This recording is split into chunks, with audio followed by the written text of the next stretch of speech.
শরীরটা খুব একটা জোতের না থাকাতে তিথি আজকে একটু লেট করে ঘুম থেকে উঠেছে। হাই, আমি হলাম তিথি। তিথিরা একটা নতুন ব্লগে তোমাদের সবাইকে ওয়েলকাম। যেহেতু লেট করে ঘুম থেকে উঠেছে তাই ব্রেকফাস্ট করে দিচ্ছে স্কিপ অ্যান্ড ডাইরেক্ট করেছে লাঞ্চ করে তিথি বিকেলবেলা হয়ে গেছে রেডি, কারণ সে যাবে জিমে।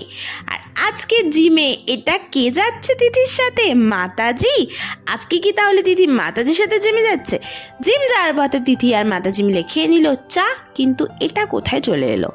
তো জিম নয়, আসলে কিছুই নয়। আমি মাতাজিকে শুধু বলেছিলাম যে আমার শরীরটা না খুব একটা ভালো লাগছে না। মাতাজি বলল ঠিক আছে, একদিন জিমে না গেলে কিচ্ছু হবে না।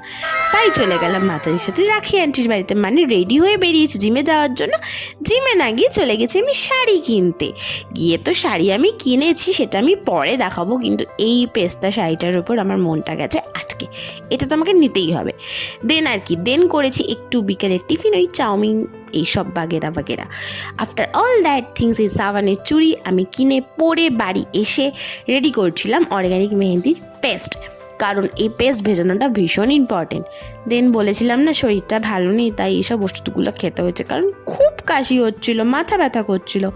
তো এসব খেয়েই ব্লগটা আজকে দিতে এন্ড করলো। ডিনার আর কিচ্ছু করিনি।